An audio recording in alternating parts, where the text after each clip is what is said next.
एक वक्त की बात है, आसमान के नीले किनारे पर एक खूबसूरत बादल महल था। इस महल में 12 खूबसूरत परियां रहती थीं। वो हर रात जमीन पर उतरकर इंसानों की मदद करती, मगर एक दिन आसमानी कानून बदल गया और सब परियों से कहा गया कि अब वो सिर्फ उन्हीं इंसानों की मदद कर सकती हैं जिनके दिल में सच्चाई और नेकी हो। एक दिन परियों ने जमीन पर एक छोटे गांव को देखा जहां के लोग बहुत खुदगर्ज हो गए थे। वहाँ कोई किसी की मदद नहीं करता था। 12 परियों ने फैसला किया कि वो देखेंगी क्या इस गांव में कोई नेक दिल इंसान बाकी है या नहीं। पहली परी एक बूढ़े बढ़ई के घर गई। इसने देखा कि बढ़ई अपने कमजोर हाथों से किसी यतीम बच्चे के लिए लकड़ी का खिलौना बना रहा है। परी मुस्कुराई और इसके खिलौने को जादू से सोना बना दिया ताकि इसकी मेहनत का सिला मिल जाए। दूसरी परी एक कुएं के पास गई जहां एक लड़की सबके बर्तन भरकर पानी दे रही थी। परी ने इसके बर्तन में एक ऐसा जादुई मोती डाल दिया जो कभी खाली ना होता था। तीसरी परी को एक छोटा लड़का मिला जो अपनी माँ के लिए फूल चुन रहा था। परी ने उन फूलों को हमेशा खुशबू देने वाला बना दिया।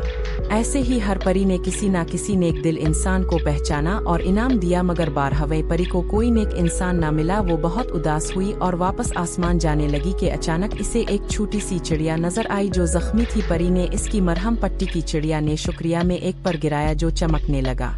परी समझ गई कि नेकी सिर्फ इंसानों में नहीं बल्कि हर जानदार में हो सकती है। वो पर लेकर वापस महल पहुंची और बाकी परियों को दिखाया। सब ने सीखा कि सच्चाई और नेकी का दिल किसी भी मखलूक में हो सकता है, बस इसे पहचानने वाली आंख चाहिए। इसी दिन से 12 परियों ने फैसला किया कि वो सिर्फ इंसानों की नहीं बल्कि हर इस दिल की मदद करेगी।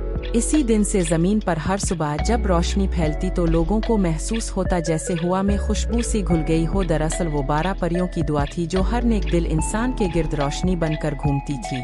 वक्त गुजरता गया, गांव बदलने लगा। लोग एक दूसरे की मदद करने लगे। किसी के दरवाजे पर भूखा आता तो रोटी मिल जाती, किसी के घर दुख आता तो सब साथ खड़े हो जाते। किसी को पता भी ना चला कि ये सब 12 परियों के जादू का असर है। एक दिन बादशाह खुद इस गांव से गुजरा। इसे हैरत हुई कि लोग कितने मोहब्बत से जीते हैं। इसने पूछा, तुम्हारे पास कौन सा खजाना है जो तुम सबको खुश रखता है? गांव के बुजुर्ग ने मुस्कुरा कर कहा, बादशाह सलामत, हमारे पास कोई खजाना नहीं, सिर्फ नेकी है जो सब दिलों में रहती है। ये सुनकर आसमान पर 12 परियों के चेहरे चमक उठे। उन्होंने बादलों के दरमियान एक नया महल बनाया जिसे नेकी का कसर कहा गया, जहाँ हर नेक अमल की रोशनी जमा होती थी। कहा जाता है जब भी कोई किसी की मदद करता है, सच बोलता है तो आसमान पर एक नन्हा सा सितारा चमक उठता है। वो दरअसल उन्हीं 12 परियों का तोहफा होता है जो याद दिलाती हैं कि नेकी कभी जाया नहीं जाती, वो लूट कर रोशनी बनकर वापस आती है।